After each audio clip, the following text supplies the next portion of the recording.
Assalamualaikum warahmatullahi wabarakatuh. Perkenalkan, nama saya Devi Duyanti. Saya dari kelas MA 19A6. Di sini saya akan menjelaskan tentang pengertian perubahan. A. Pengertian. Manajemen perubahan adalah upaya yang dilakukan untuk mengelola akibat-akibat yang ditimbulkan karena terjadinya perubahan dalam organisasi. Perubahan dapat terjadi karena sebab-sebab yang berasal dari dalam maupun dari luar organisasi tersebut. Tidak banyak orang yang suka perubahan, namun walau gitu, perubahan tidak bisa dihindarkan. Harus dihadapi, karena hakikatnya memang seperti itu. Maka diperlakukan satu manajemen perubahan agar proses dan dampak dari perubahan tersebut mengarah pada titik positif. Perusahaan sukses adalah perusahaan yang melakukan adaptasi yang dinamis inovatif terhadap setiap tantangan-tantangan baru. Manajemen perubahan menjadi sangat penting diterapkan. Namun demikian, dalam kenyataannya, proses perubahan yang terjadi tidak selalu mendapat respon positif. Ada saja pro kontranya. Di sini ada beberapa alasan mengapa mereka bersikap kontra perubahan. Yang pertama, dapat berupa rasa takut terhadap berkurang atau hilangnya kekuasaan. Yang kedua, hilangnya keterampilan. Yang ketiga, kegagalan kerja. Yang keempat, ketidakmampuan menghadapi masalah baru. Dan yang kelima, kehilangan pekerjaan. Manajer perlu memahami mengapa organisasi harus siap terhadap perubahan. Apakah yang bersifat inovatif maupun strategis. Perubahan inovatif adalah perbaikan secara kontinu di dalam kerangka sumber daya yang ada. Perubahan strategis adalah perubahan melakukan sesuatu yang baru. Tiap perubahan tersebut tentunya akan menggunakan pendekatan berbeda. Bisa berbentuk perubahan rutin, perubahan darurat, perubahan dalam hal mutu produk dan pelayanan, dan perubahan radikal. B. Masalah dalam perubahan. Di sini istilah yang sangat populer dalam manajemen adalah resistensi perubahan. Penolakan atas perubahan tidak selalu negatif karena justru adanya penolakan tersebut maka perubahan tidak bisa dilakukan secara sembarangan. Penolakan bisa jelas, kelihatan, dan segera. Misalnya, mengajukan protes, mengancam mogok, dan demonstrasi, dan sebagainya. Penolakan tersirat dan lambat lain. Misalnya, loyalitas pada organisasi berkurang, motivasi kerja menurun, kesalahan kerja meningkat, dan sebagainya. Di sini terdapat 6 sumber penolakan atas perubahan. Yang pertama, inersia struktural. Penolakan yang struktur. Jika perubahan dilakukan, besar kemungkinan stabilitas terganggu. Yang kedua, fokus perubahan berdampak luas. Perubahan dalam organisasi tidak mungkin terjadi hanya difokuskan pada satu bagian saja, karena organisasi merupakan suatu sistem. Yang ketiga, inersia kelompok kerja.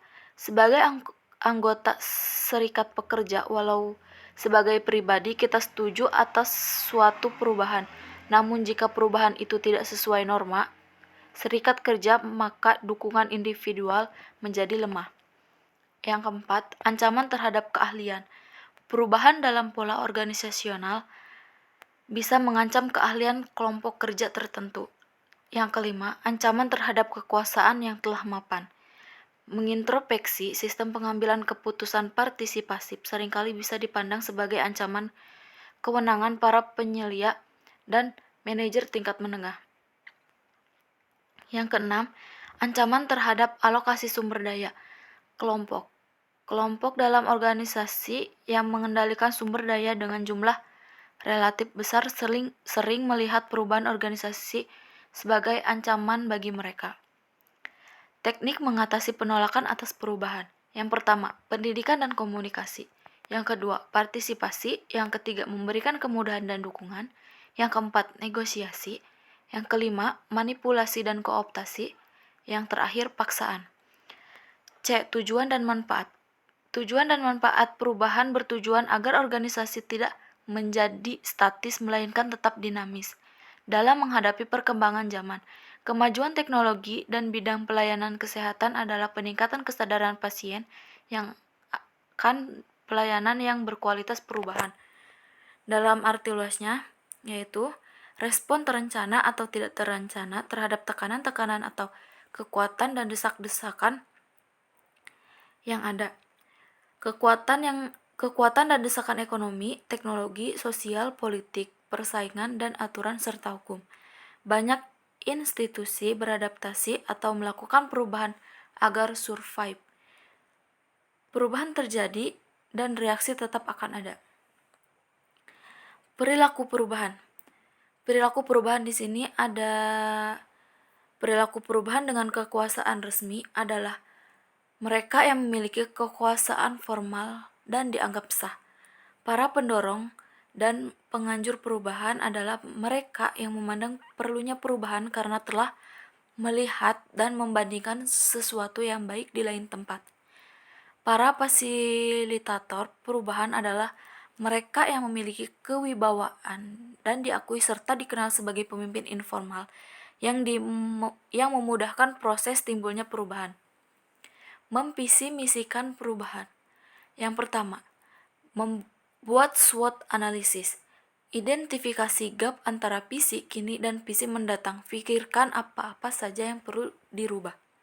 Yang kedua, cara atau langkah yang dilakukan. Mendaftar semua hal-hal yang hendak dirubah. Mengidentifikasi hal-hal yang hendak dirubah tersebut penting atau tidak penting, dapat dikerjakan atau tidak dapat dikerjakan, serta tipe atau tingkat perubahan yang ingin dicapai. Buat skala prioritas dari yang terpilih untuk dikerjakan. Tetapkan dan fokuskan langkah kunci perubahan. Cara memperoleh dukungan dan menetralisir mereka yang menentang perubahan.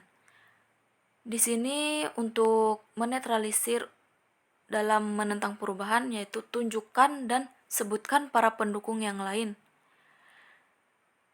baik dalam maupun luar. Adakan lobby ke dalam. Adakan pertemuan dengan banyak orang demi kepentingan kebaikan dan keuntungan bersama. Dapatkan dukungan dari orang atau lembaga potensial dapat berbentuk tulisan. Adakan percobaan perubahan kecil-kecilan meskipun dengan keberhasilan ala kadarnya. Buat data pendukung kuantitatif dan bukti-bukti nyata. Adakan dan nyatakan perbandingan dengan institusi lain dalam maupun luar negeri. Langkah-langkah yang perlu ditempuh sebelum mengimplementasikan perubahan. Yang pertama, identifikasikan orang atau lembaga yang bakal terkena dampak perubahan. Yang kedua, bagi mereka yang terkena dampak, mengidentifikasikan yang memegang peran penting maupun yang biasa. Yang ketiga, identifikasi mereka yang mau pro atau setuju dan mau bekerja sama maupun yang menentang dengan cara menyusun pemetaan dan rencana kerja. Yang keempat, kembangkan cara memperoleh dukungan dan menetralisir mereka yang menentang inisiatif perubahan. Hal-hal penting dalam membentuk tim. Yang pertama, pemilihan anggota tim. Pemilihan anggota tim di sini mempunyai kekuasaan informal, pemimpin opini, mereka yang dapat dipercaya menyukseskan tugas tanpa terpaksa atau diingatkan terus. Yang kedua, tunjukkan realistik saja, jangan muluk-muluk.